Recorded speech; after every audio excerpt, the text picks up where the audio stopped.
హిందూ ధర్మం ప్రేక్షకులకు నమస్కారం. రుద్రాక్ష చరిత్రక్ష కార్యక్రమానికి స్వాగతం. మనకి జాతకపరంగా ఎలాంటి సమస్యలు ఉన్నా, ఎటువంటి వ్యాపార ఆర్థిక సమస్యలతో ఇబ్బంది పడుతున్నా, ఎలాంటి రుద్రాక్షలు ధరించడం వల్ల మంచి ఫలితాలు ఉంటాయో తెలియజేసేందుకు మనతో ఉన్నారు ప్రముఖ రుద్రాక్ష నిపుణులు, వేదగణిత శాస్త్రవేత్త, పలు జాతీయ అంతర్జాతీయ అవార్డుల గ్రహీత డాక్టర్ జె పాండురంగారావు గారు. మరి మీకున్నటువంటి సమస్యలకు ఎలాంటి రుద్రాక్షలు ధరిస్తే మంచిదో గురుగారిని అడిగి తెలుసుకోవాలి లైవ్ లో అని అనుకునేవాడు. స్క్రీన్ మీద లైవ్ నెంబర్స్ అవుతున్నాయి. ఈ నెంబర్ కి కాల్ చేసి గురుగారితో మాట్లాడచ్చు. నమస్కారం గురుగారు. నమస్కారం. ఓం నమః శివాయ. గురుగారు, మరి మనం ఈరోజు ఏ మోటివేషన్ స్టోరీతో కార్యక్రమాన్ని ప్రారంభిస్తున్నారు? కార్యక్రమంలోకి వెళ్దాం. ఒక ఊరిలో ఒక గొప్ప చిత్రకారుడు ఉన్నాడు. విగ్రహాలు చేయడం కానీ, బొమ్మలు వేయడం కానీ తనకి తనేసాడు. విగ్రహం చేసినా మనిషి వచ్చి నిల్చున్నాడేమో అనేటటువంటి చిత్రలేఖనం వేసినా ఆ జీవం ఉట్టిపడేది. సరే, పెద్దవాడు అవుతున్నాడు, సంవత్సరాలు గడిచిపోతున్నాయి, అంతిమ దశకి చేరుకున్నాడు. తనకి అర్థమైంది ఏదో రోజు వెళ్ళిపోవాలి అని. సరే, ఏం చేశాడంటే మృత్యువుని తప్పుదారి పట్టించడం కోసం తనకి ఇంత కళ ఉంది కదా, తనలాగే ఒక 10 విగ్రహాలు తయారు చేశాడు. మృత్యు వచ్చి తను తీసుకెళ్లే సమయంలో ఎవరు విగ్రహమో ఎవరు మనిషో తెలియకుండా ఉండడం కోసం, అంతటి గొప్పవాడు కదా, ప్రాణం పోసినట్టు చేస్తాడు కదా, తనలాగే ఒక 10 మందిని చేసుకున్నాడు. మృత్యు వచ్చి ఏదో తెలియకుండా వెళ్ళిపోతే దీన్ని బతికేస్తాడని. సరే, నిజంగా అంత గొప్పగా తయారు చేసుకున్నాడు. 11 అక్కడ ఉన్నాయి, 10 నకిలీ, అసలు ఒకటి. అన్ని 11 చూస్తే అన్ని ఒకే విధంగా ఉన్నాయి. జీవం పోసినట్టే, వచ్చి మనిషి వచ్చి నిల్చున్నట్టే, కదలకుండా నిల్చుంటే ఎట్లా ఉంటుందో అలాగే ఉన్నాయి 11 కూడా. సరే, ఆ రోజు మృత్యు వచ్చింది తీసుకువెళ్ళడానికి వచ్చి చూస్తే ఏమి పనితనం, ఏమి గొప్పతనం, ఎంత నిజంగా అపరబ్రహ్మ ఇంకొక సృష్టిలాగా ఉంది, ఎంత గొప్ప ఆర్టిస్టు, ఎంత గొప్ప పనితనం అని చెప్పి మృత్యు కూడా చాలా మెచ్చుకుంటుంది. చూస్తుంది ఎక్కడ ఎలా తీసుకెళ్ళాలి, ఎవరిని తీసుకెళ్ళాలి, సమయం మించిపోయే లోపు తీసుకువెళ్ళాలి, సమయం మించిపోతే మళ్ళీ వృధా అవుతుంది, వదిలేసి వెళ్ళాలి. ఏమిటి పరీక్ష అని మృత్యు ఆలోచిస్తూ ఉంటుంది. ఎలా తీసుకువెళ్ళాలి, ఇందులో అసలైంది ఏది, నాకు అర్థం కావట్లేదు, 11 అసలైంది ఎవరున్నారు అని చెప్పి ఆలోచిస్తుంటే అన్ని అసలులాగే ఉన్నాయి, ఎక్కడ తేడా కనిపించట్లేదు అని చెప్పేసి ఇక వెనక్కి తిరిగి వెళదాం అని చెప్పి అనుకున్న టైంలో అంటుంది కావాలనే, ఇంత గొప్పగా చేసిన, ఇంత పనితనం ఉండి అపరబ్రహ్మ అనిపించుకునేటువంటి వాడు ఇంత చిన్న లోపాన్ని ఎలా గుర్తించలేకపోయాడు? ఈ లోపం తనకు అర్థం కాలేదా? ఇంత చిన్న లోపం గుర్తించలేకపోయాడా? అనగానే వెనక నుంచి దాక్కున్నవాడు 11వ వాడు బయటకు వస్తాడు. లోపమా? ఎక్కడుంది? నా విగ్రహంలో లోపమా? నేను చేసిన పనితనంలో తేడాలు ఉన్నాయా? ఎక్కడ లోపం చూపించు అనిపించాడు. తేడా ఇదేరా, నీ అహంకారమే తేడా. నీ అహంకారమే నీ మృత్యు రూపంలో నిన్ను తీసుకొచ్చింది. నువ్వు కాముగా ఉంటే నేను వెళ్ళిపోయేదాన్నేమో, కానీ నీ అహంకారమే నిన్ను మృత్యువుకి దగ్గర చేసింది. అంటే చిన్న మాట అంటే తట్టుకోలేకపోయాడు. పొగిడిని అన్ని పట్టించుకో గొప్పగా అనుకున్నాడు. ఎవరికైనా అహంకారం ఉంటే ఈ కథ మనకేం చెప్తుందంటే నీ పతనానికి నీ అహంకారమే మూలం. కాబట్టి ఎంత ఎత్తు ఎదిగినా ఒదిగి ఉండగలిగిన వాళ్లే గొప్పవాళ్ళు. ఇలా అహంకారం చూపిస్తే ఇలాగే అయిపోతారు, మృత్యువుకి ఎదురు వెళ్ళిపోతారు. కాబట్టి ఎదిగే కొద్దీ ఒదిగి ఉండడం నేర్చుకోండి. మీరు ఏ రోజుల్లో ఎక్కడెక్కడ అందుబాటులో ఉంటారో తెలియజేస్తారా గురుగారు ఒకసారి? నేను ఆధ్యాత్మిక సంస్థలో ఉన్నాను. ఈ సంస్థ ప్రపంచవ్యాప్తంగా ఉంటుంది. జనరల్గా ఎక్కడికి వెళ్ళడానికి నాకు అవకాశం లేకపోయినా ప్రతి గురువారము ఈ సంస్థ యొక్క కార్యాలయానికి ఎక్కడికో దగ్గరికి వెళ్ళాలి, ఏదో బ్రాంచ్కి వెళ్ళాలి అని చెప్పి అనుకున్నాము. సో ప్రతి గురువారం ఒక దగ్గరికి, ఇది దక్షిణ భారతదేశం నేను అటెండ్ అవుతాను. దక్షిణ భారతదేశంలో ఏదో ఒక ఊరికి, ఏదో ఒక బ్రాంచ్కి. ఇప్పుడు రేపు కమింగ్ థర్స్డే వచ్చే గురువారం నాడు నేను రాజమండ్రి బ్రాంచ్లో ఉంటాను. ముందు విశాఖపట్నం వెళ్ళాను, దాని తర్వాత విజయవాడ, తర్వాత రాజమండ్రి, తర్వాత తిరుపతి ఏమో. ఇప్పుడు కమింగ్ థర్స్డే మాత్రం నేను రాజమండ్రిలో ఉంటాను గురువారం నాడు. సో మధ్యాహ్నం వరకే ఉంటాను, 1 గంట వరకే. అర్థం చేసుకొని సహకరించండి. మీరు వేరువేరు మొబైల్లోంచి, వేరువేరు సెల్ ఫోన్లోంచి వేరువేరు నెంబర్లు, వేరువేరు పేర్లు, ఒకే ఇంట్లోంచి 2-3 పేర్లు అలా చేస్తే నాకు చాలా ఇబ్బంది అవుద్ది. నాకు సంఖ్య కాదు కావాల్సింది, సమయం ఇస్తే నేను నన్ను చూస్తుంటారు మీరు. కొన్ని ఒక 8 సెకండ్లు ఇస్తే జాతకాన్ని పూర్తిగా నేను అనలైజ్ చేస్తుంటాను. నేను ఒక పక్క మాట్లాడుతూ ఉంటాను, బ్రెయిన్తో పనిచేస్తూ ఉంటాను, చేతులు రాస్తూ ఉంటాయి. మొత్తం 4 పనులు ఈ 8 సెకండ్లోనే చేస్తూ ఉంటాను. తిరిగి వారం, నక్షత్రం, దశలు, అంతర్దశలు, సూక్ష్మ దశలు ఇవన్నీ చూస్తాను. నాకు ఒక్క నిమిషం టైం ఇస్తే మీ జాతకాన్ని చాలా బాగా అనలైజ్ చేయగలన నమ్మకం నాకుంది. నాకు సంఖ్య కాదు, సమయం మీరు ఇచ్చి చూడండి. రాజమండ్రిలో ఒక్కొక్క పేరే నమోదు చేయించండి. సమయం ఉంటే నేను బాగా మీ జాతకం ఎలా ఉంది, ఈ ఉన్న అవకాశాలు ఏమిటి, ఏ రుద్రాక్ష ధారణ చేస్తే ఉన్న స్థితి నుంచి ఉన్నతంగా ఎదుగుతారు అని చెప్పడానికి నాకు అవకాశం ఇవ్వండి. ఖచ్చితంగా నేను బాగా అనలైజ్ చేయగలుగుతాను. అలాగే దూర ప్రాంతాల నుంచి కూడా ఇక్కడ వరకు రావాల్సిన అవసరం లేదు. ఈ సంస్థ అన్ని చోట్ల ఉంటుంది, ప్రపంచవ్యాప్తంగా ఈ సంస్థ ఉంటుంది. సో నేను దక్షిణ భారతదేశం అటెండ్ అవుతాను అన్నాను కదా. దక్షిణ భారతదేశంలో ఈ సంస్థ దగ్గర మీరు ఎక్కడైనా ఉంటే, అంటే మీరు బెంగళూరులో ఉన్నారనుకోండి, ఇన్ఫాంట్రీ రోడ్లో ఈ సంస్థ ఉంటుంది. మీరు అక్కడికి వెళితే ఒక స్పెషల్ రూమ్లో స్పెషల్ స్క్రీన్ ముందు అటు మీరు ఇటు నేను ఎదురుబదురుగా మనం కూర్చొని మాట్లాడుకునే అవకాశం వాళ్ళు కల్పిస్తారు. మాట్లాడే ప్రయత్నం నేను చేస్తాను. ఆ విధంగా నాతో మాట్లాడినా, డైరెక్ట్గా హైదరాబాద్ వచ్చి నన్ను కలిసిన, లేదు రేపు గురువారం నాడు రాజమండ్రిలో నన్ను కలవాలనుకున్నా ఒక్కొక్క డేట్ ఆఫ్ బర్త్ మాత్రమే చూసే అవకాశం ఉంటుంది. 2-3 అడిగి నన్ను ఇబ్బంది పెట్టద్దు, అర్థం చేసుకొని సహకరించండి. మాట్లాడదాం గురువుగారు. హలో హలో, నమస్తే అండి. మీ పేరు ఎక్కడి నుంచి కాల్ చేస్తున్నారు? నా పేరు గీతా సాయి కృష్ణ అండి. గురుగారితో మాట్లాడండి. గారు, గీతా సాయి కృష్ణ గారు పేరు చాలా బాగుంది సార్. Thank you. ఎక్కడి నుంచి మాట్లాడుతున్నారు? వెస్ట్ గోదావరి అండి. ఏ ఊరండి? వెస్ట్ గోదావరి. మట్టపురం అండి. రైట్. డేట్ ఆఫ్ బర్త్ ఇస్తారండి? 28/4/2000. 2000.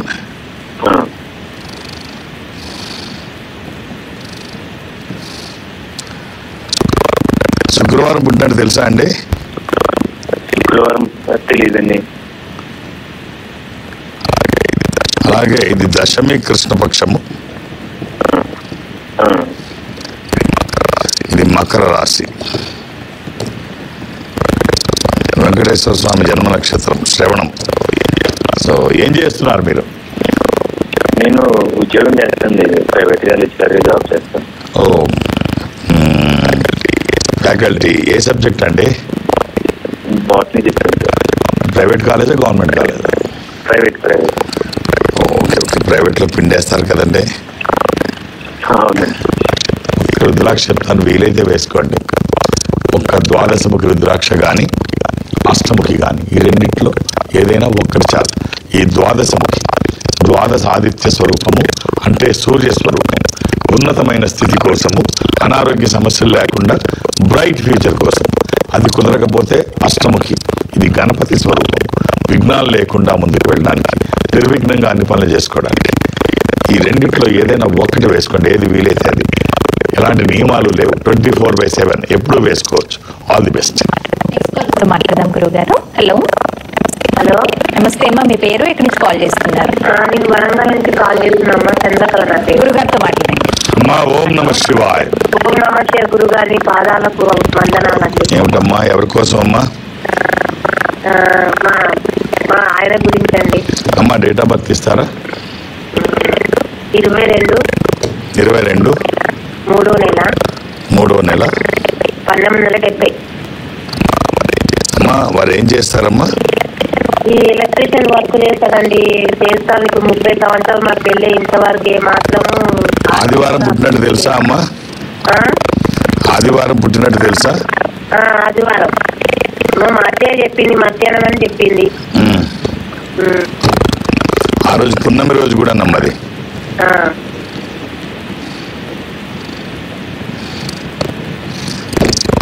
ఇది సింహరాశి, పుబ్బ నక్షత్రము, పూర్వ పాల్గొని. ఎంతమంది పిల్లలమ్మా మీకు? నాకు ఒకటే పాప అండి. ఏం చేస్తా? పాప, ఒక బిడ్డ. తనేం చేస్తా? అయిపోయింది. ఓకే ఓకే ఓకేనమ్మా. రైట్ అమ్మా. ఇంకొక చిన్న కాంబినేషన్ చెప్తాను, మీ వారికి అవకాశం ఉంటే వేసి చూడండి. ఒక 7 ముఖాలు, 10 ముఖాలు, ఏకముఖి. 7 ముఖాలు లక్ష్మీ స్వరూపము, శని దోషములకి కూడా మంచిది. దశముఖి అంటే 10 ముఖాలది విష్ణు స్వరూపము. మానసిక ఒత్తిళ్లు తగ్గడానికి, వాస్తు దోషములు పోవడానికి, న్యాయపరమైన చిక్కులు అధిగమించడానికి. ఏకముఖి రుద్రస్వరూపం. అపమృత్యు బాధలు లేకుండా.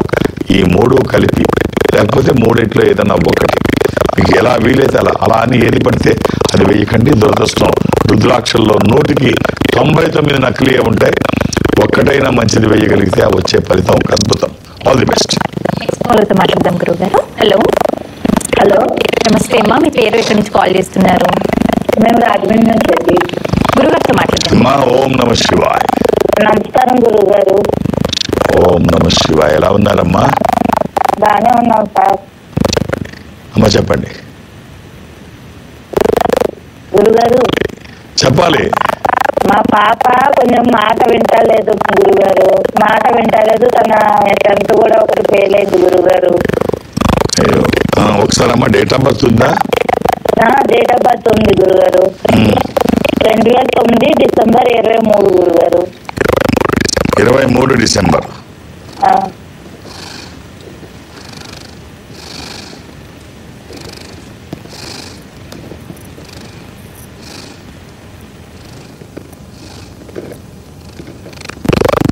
బుధవారం పుట్టినట్టు తెలుసా అమ్మా? తెలుసండి బుధవారం గుర్తుంది కదా? బుధవారం. ఎంతమంది పిల్లలు మీకు? ఎంతమంది పిల్లలు? 2 పాపలండి. ఇది విధియ కృష్ణపక్షము పౌర్ణమి నుంచి 2వ రోజు. ఇది మిథున రాశి. అమ్మా ఈవినింగ్ పుట్టిందే. పిల్లలు అలాగే ఉంటారులే అమ్మా. అంట్లో పిల్లలుగా ఇది మనకు సామెత ఉంది, అడ్డాల్లో ఉన్నప్పుడు బిడ్డలు కానీ గడ్డాలు వచ్చిన తర్వాత కూడా బిడ్డలు ఏమిటి అని. వాళ్ళు పెద్దవాళ్ళు అవుతున్నారు. సో ప్రతిదీ మన మాట వినాలనుకోకుండా వాళ్ళని కూడా కొంచెం ఆలోచించనివ్వండి. ఒక్క రుద్రాక్షమ్మ, ఒక అష్టముఖి రుద్రాక్ష, 6 నవముఖి రుద్రాక్ష. ఈ 2 అమ్మాయి జాతకానికి సంబంధించినవి. 9 ముఖాలు నవముఖి, నవశక్తి స్వరూపము. ఇది అమ్మవారి స్వరూపం. విజయాలు చేకూర్చి దోషాలు నివారించేది. ఇది కుదరకపోతే అష్టముఖి గణపతి స్వరూపము, ఆటంకాలు లేకుండా. ఈ రెండిట్లో ఏదైనా ఒక్కటి చాలమ్మా. ఏది వీలైతే అది వేయండి. శుభం. All the best. ఓం నమః శివాయ. గురుగారు, కొంతమంది మేము ఎప్పుడూ ఆధ్యాత్మికంలోనే ఉంటాము కానీ కష్టాలు ఎప్పుడు మాకే వస్తూ ఉంటాయని అంటూ ఉంటారు. దీని గురించి మీరేం చెప్తారు గురుగారు? అంటే ప్రతి వాళ్ళు ఏమనుకుంటారంటే నేను అనుకున్నది రాలేదు, అందరికీ జరుగుతుంది, నేనే వెనకబడి ఉన్నాను, మంచి వాళ్ళకి అన్నీ ఇలాగే ఉంటాయి, చెడ్డ వాళ్ళకి అన్నీ జరుగుతుంటాయి, నేను రోజు గుడికి వెళ్తాను, నేను రోజు పూజ చేస్తాను, అయినా నాకు ఇలా ఉంది. ఇవి కామన్గా అందరికి ఉండేవే. కానీ ఒకటి ఆలోచించాల్సింది ఏమిటంటే భగవంతుడు ఎవరికి ఎప్పుడు ఏమి ఇవ్వాలో ఆయనకి తెలుసు. మనం అడిగినవన్నీ ఇవ్వడు. మనకి ఏం అవసరమో ఇస్తాడు, మనకి ఏది ఇవ్వాలో ఇస్తాడు. ఇప్పుడు ఒక పిల్లవాడు వెళ్ళి ఒక బడ్డీ కొట్టు దగ్గరికి, ఒక షాపు దగ్గరికి వెళ్ళి సిగరెట్లు అడిగితే కొట్టు అతను ఇస్తాడు. గంజా ఏంటది గుట్కాలు అడిగితే ఇస్తాడు. నువ్వు కొడుకెళ్ళి సిగరెట్లు ఇమ్మన్నా గుట్కా పాన్పరాగులు ఇమ్మంటే ఇవ్వడు కదా, 2 తంతాడు. దేవుడు కూడా నువ్వు తెలుసో తెలియకో ఒకవేళ నీకు కష్టం నష్టం చేసేది ఏదైనా ఉందేమో, ఇప్పుడు నీకు అనిపించకపోవచ్చు, నీకు అది మంచిగానే కనిపించవచ్చు, తర్వాత దాని ప్రభావం నీ మీద వ్యతిరేకంగా ఉండి ఉండవచ్చు. నీకు ఎప్పుడు ఏది ఇస్తే బాగుంటుందో ఆయనకి తెలుసు. నువ్వేమనుకుంటావంటే నువ్వు అడగంగానే ఇవ్వలేదనుకుంటావు. నీకు ఉపయోగపడేదైతే ఖచ్చితంగా ఇస్తాడు. తండ్రి పాత్ర ఇంట్లో ఎలా ఉంటుందో భగవంతుడు కూడా నీకు తండ్రి లాంటి వాడే. ఎప్పుడు ఏమి ఇవ్వాలో ఆయనకు తెలుసు. అనవసరమైన ఆందోళన అవసరం లేదు. ఏది జరిగితే అది మన మంచిగా జరిగింది, ఏం వచ్చినా మన మంచిగా అనుకోవాలి. రైట్. కాల్తో మాట్లాడదాం గురుగారు. హలో హలో, నమస్తే అండి. మీ పేరు ఎక్కడి నుంచి కాల్ చేస్తున్నారు? మీ పేరండి, ఎక్కడి నుంచి కాల్ చేస్తున్నారు? గురుగారితో మాట్లాడండి. పుల్లారావు గారు. సార్. ఓం నమ శివాయ. ఎలా ఉన్నారు? ఎలా ఉన్నారు? ఓం నమస్తే. డేట్ ఆఫ్ బర్త్ ఇవ్వండి. బాగున్నావు సార్. డేట్ ఆఫ్ బర్త్ ఇవ్వండి పుల్లారావు. 24/8/1977 సార్. 24/8/1977. పుల్లారావు ఎంతమంది పిల్లలు? 24/8/1977. 1977. 2 పాపలు. బుధవారం పుట్టినట్టు తెలుసా అండి? గురువారం బుధవారం బుధవారం okay sir right okay sir. అలాగే అది ఏకాదశి కూడా. మీరు టీవీ వాల్యూమ్ తగ్గించుకోండి. అది ఏకాదశి, శుక్లపక్షము, శుద్ధ ఏకాదశి. ఇది ధనుసు రాశి. మీరు వేసుకోవడానికి 11 ముఖాలు 7 ముఖాలు ఏకముఖి. ఇది ఆరోగ్యానికి ఆర్థిక ప్రయోజనాల కోసము. ఏకాదశముఖి, ఏకాదశ రుద్రస్వరూపము. ఇది హనుమాన్ స్వరూపము కూడా. ఆధ్యాత్మికంగా మంచిది, ఆరోగ్యపరంగా మంచిది, భయాందోళనకు అవకాశం లేనటువంటిది. 7 ముఖాలు లక్ష్మీ స్వరూపం, శని దోషములకి మంచిది. ఏకముఖి రుద్రస్వరూపం, అపమృత్యు బాధలు లేకుండా. ఈ 3 కలిపి కానీ మూడిట్లో ఏదన్నా ఒకటి కానీ ఎలా వీలైతే అలా ధరించండి. ఆహార నియమాలు ఏవీ లేవు. 3 కుదరకపోతే ఒక్కటే వేసుకోండి. All the best. నెక్స్ట్ కాల్తో మాట్లాడదాం గురుగారు. హలో, నమస్తే అండి. మీ పేరు ఎక్కడి నుంచి కాల్ చేస్తున్నారు? హలో, మీ పేరమ్మా? నమస్తే అమ్మా. ఓం నమ శివాయ్. నమస్తే సార్. ఏమిటమ్మా, ఎలా ఉన్నారు? బాగున్నానండి. అమ్మా, డేట్ ఆఫ్ బర్త్ ఇస్తారా? మా బాబుదండి. ఇవ్వండి. 23/11/2006 అండి. అమ్మా, ఎంతమంది పిల్లలు మీకు? ఒకరే బాబు అండి. ఇప్పుడు ఏం చదువుతున్నాడమ్మా? ఇంజనీరింగ్ ఫస్ట్ ఇయర్ చదువుతున్నారండి. బీటెక్ ఫస్ట్ ఇయర్ చదువుతున్నాను. అమ్మ, గురువారం పుట్టినట్టు తెలుసు కదా? తెలుసు సార్, తెలుసు.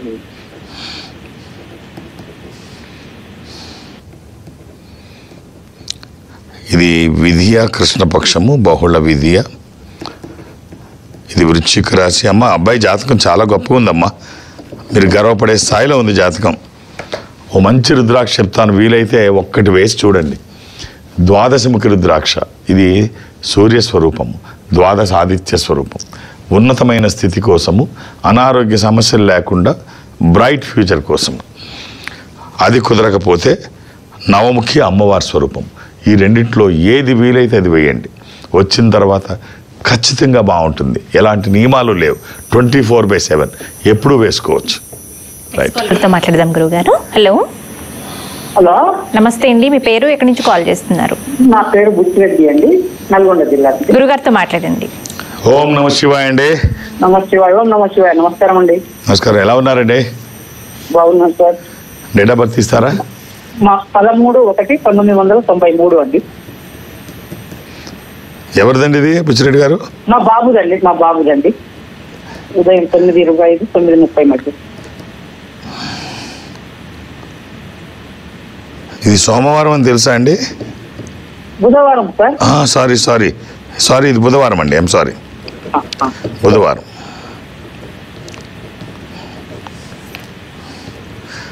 ఎంతమంది పిల్లలండి? నాకు ముగ్గురు బాబులండి. ముగ్గురు అబ్బాయిలే. అబ్బాయిలండి. ఇది చతుర్థి, ఇది బహుళ చవితి, సంకటహర చతుర్థి. ఆ రోజు సంకటహర చతుర్థి, బహుళ చవితి, పౌర్ణమి నుంచి 4వ రోజు. ఇది సింహరాశి. ఈ అబ్బాయి ఏం చేస్తున్నాడండి? మా అబ్బాయి ఇప్పుడైతే చదువు కూడా డిగ్రీ వరకు చదివిందండి, ఆపేసాడు. కాదు, వివాహం అయిందా? కాలేదు సార్, ఇంకా ఆలస్యం అయింది కదా సార్? అవును సార్. 33 ఏళ్ళు వచ్చాయి కదా. చూడండి, ఏ సమయానికి ఏది జరిగితే ఏది జరగాలో అది జరిగితే మంచిది. ఈ అబ్బాయికి మీరు ఇవ్వడానికి ఓ 11 ముఖాలు 6 ముఖాలు ఏకముఖి. దోష నివారణకి, వివాహానికి ఆటంకాలు తొలగడానికి, జీవితంలో స్థిరపడడానికి. కుదిరితే 3, లేకపోతే ఏదన్నా ఒక్కటి వేయండి. All the best. గురుగారు, రావణాసురుడు చాలా గొప్పవాడు, రావణ బ్రహ్మ అని అంటారు. నిజంగా రావణాసురుడు అంత గొప్పవాడా గురుగారు? చాలా వివరంగా ఇప్పుడు నీకు చెప్పాలి. చాలామంది అలాగే అనుకుంటారు. ఆయన చాలా గొప్పవాడు. సీతని కనీసం టచ్ చేయలేదు. ఎంతో ఉత్తముడు, బ్రాహ్మణ ఉత్తముడు, రావణ బ్రహ్మ. ఇలా చాలా చాలా చాలా చాలా చెప్తారు అపర శివభక్తుడు. ఇవన్నీ కరెక్టే. కానీ రావణుడు గొప్పవాడు ఎందుకు అవుతాడమ్మా?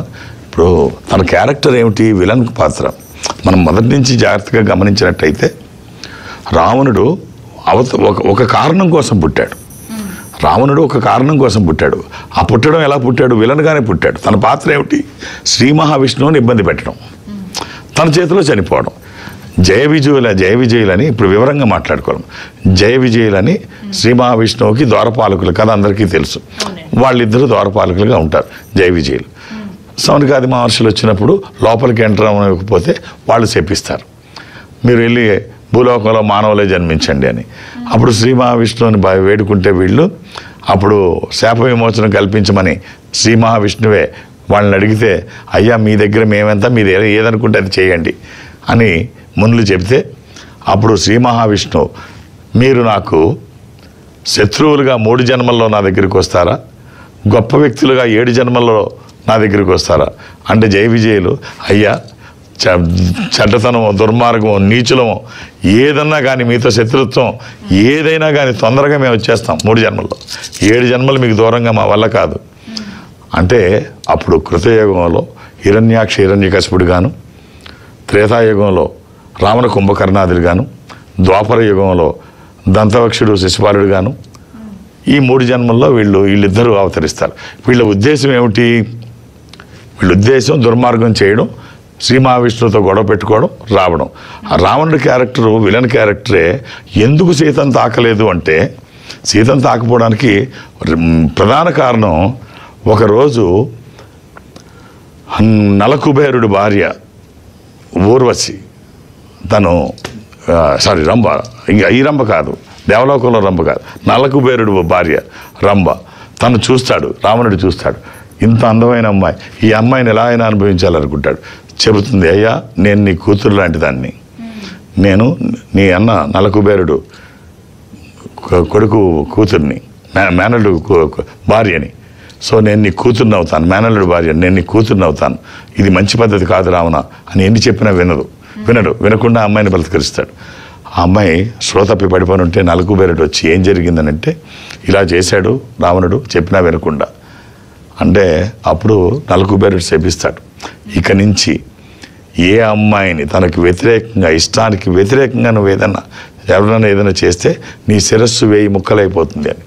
ఆ శాపం ఉంది కాబట్టి సీతను ముట్టుకోవడానికి భయపడతాడు. లేకపోతే రావణుడు మంచివాడు గొప్పవాడేమి కాదు. ఆ క్యారెక్టర్ ఎంత క్రూరత్వం ప్రదర్శిస్తే అంత తొందరగా శ్రీ మహావిష్ణువు దగ్గరికి తను వెళ్ళిపోవాలి.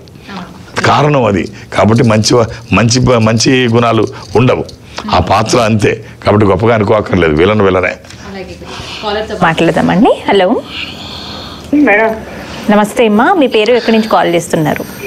ఖమ్మం నుంచి అమ్మా. చెప్పాను కదా ఇప్పుడు సార్ గురుగారితో మాట్లాడండి. గురుగారితో మాట్లాడండి. ఏమిటమ్మా ఏదో అంటున్నా నువ్వు? హలో ఏమిటమ్మా? నమస్తే అండి గురుగారు. నమస్కారం అమ్మా. బాబు డేట్ ఆఫ్ బర్త్ ఒకసారి అది కనుక్కుందాం సార్. బాబు చెప్పమ్మా. ఇప్పుడు గురుగారే మాట్లాడుతున్నారండి. చెప్పమ్మా, మాట్లాడుతున్నాను. డేట్ ఆఫ్ బర్త్ ఇవ్వమ్మా. 1998 అండి. 1998 11వ నెల 26 అండి. ఎవరిదమ్మా ఇది? బాబుదండి.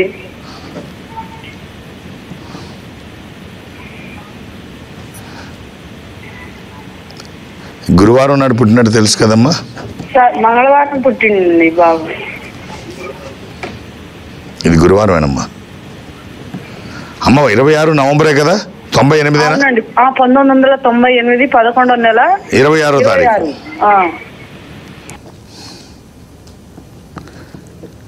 ఇది సప్తమి, శుక్లపక్షము, శుద్ధ సప్తమి. ఇది మకర రాశి. అమ్మ ఈ అబ్బాయికి మీరు ఇవ్వాల్సిన రుద్రాక్ష ద్వాదశముఖి కానీ అష్టముఖి కానీ. ఈ ద్వాదశముఖి ద్వాదశ ఆదిత్య స్వరూపము, అంటే సూర్య స్వరూపం. ఉన్నతమైన స్థితి కోసము, అనారోగ్య సమస్యలు లేకుండా బ్రైట్ ఫ్యూచర్ కోసం. అది కుదరకపోతే అష్టముఖి గణపతి స్వరూపము, ఆటంకాలు లేకుండా అన్నిట్లో ముందుంటుంది. ఆల్ ది బెస్ట్ అమ్మ. రెండిట్లో ఏదన్నా ఒక్కటి చాలు. నెక్స్ట్ కాల్తో మాట్లాడదామండి. హలో హలో హలో నమస్తే అమ్మా, మీ పేరు ఎక్కడి నుంచి కాల్ చేస్తున్నారు? ఏలూరు నుంచి మేడం. గురుగారితో మాట్లాడండి. అమ్మా ఓం నమ శివాయ. ఓం నమ శివ గురుగారు. అమ్మా డేట్ ఆఫ్ బర్త్ ఇస్తారా? 24/1/2011 అండి. ఎవరిదమ్మా ఇది? మా బాబుదండి. పిల్లలకి డేట్ ఆఫ్ బర్త్ చిన్న పిల్లలకి అవసరం. ఇప్పుడు 9th క్లాస్ అమ్మా. 8th అయిపోయి 9th వచ్చినట్టున్నాడు. 10th అండి. 10th వెరీ గుడ్ అమ్మా. ఒక్క రుద్రాక్ష చెప్తాను, వీలైతే వేయండి. బాబు చాలా షార్ట్ టెంపర్ గా ఉంటాడండి. ఏది చెప్పినా వెంటనే రియాక్ట్ అవ్వడండి, మంద బుద్ధిగా ఉన్నట్టుగా ఉంటాడండి. 1-10 సార్లు చెప్పాలి వాడి. అంటే అలా అనుకోక్కర్లేదు, బాగా స్పీడ్గా వింటే వాళ్ళు తెలివైన వాళ్ళు, నిదానంగా చేస్తే గొప్ప మందబుద్ధి కలిగిన వాళ్ళు అనుకోక్కర్లేదమ్మా. ఒక్కొక్కళ్ళు ఒక్కో విధంగా ఉంటారు. సో మీరు ఆ ఎమోషన్స్ అవి కంట్రోల్లో ఉండడానికి ఒక్క రుద్రాక్ష చెప్తాను, వీలైతే వేసి చూడండి. ఒక అష్టముఖి, ఒక మామూలు రుద్రాక్షే, బట్ అది కరెక్ట్ అయిన రుద్రాక్ష వేసి చూడండి, ఎంత మంచి ఫలితం మీరు చూస్తారు. అది గణపతి స్వరూపము, విఘ్నాలు లేకుండా ముందుకు వెళ్ళడానికి, నిర్విఘ్నంగా అన్ని పనులు చేసుకోవడానికి, కెరీర్ కోసము, ఎడ్యుకేషన్ కోసము, ఇది వాక్కుకి సంబంధించి, నాలెడ్జ్కి సంబంధించింది. ఈ ఒక్క రుద్రాక్ష శరీరానికి తాకే విధంగా వేసి చూడండి, ఎటువంటి నియమాలు లేవు, ఎప్పుడు వేసుకోవచ్చు. ఎప్పట్లాగే చక్కని మోటివేషన్ స్టోరీస్ చెప్తూనే కాలర్స్ కూడా వారి సమస్యలకు ఎలాంటి రుద్రాక్షలు ధరిస్తే మంచిదో తెలియజేశారు. ధన్యవాదాలు. ఓం నమః శివాయ. ఇదండి వాళ్ళ రుద్రాక్ష జగత్రక్ష కార్యక్రమం. తిరిగి మరో కార్యక్రమంలో మళ్ళీ కలుసుకుందాం. నమస్కారం.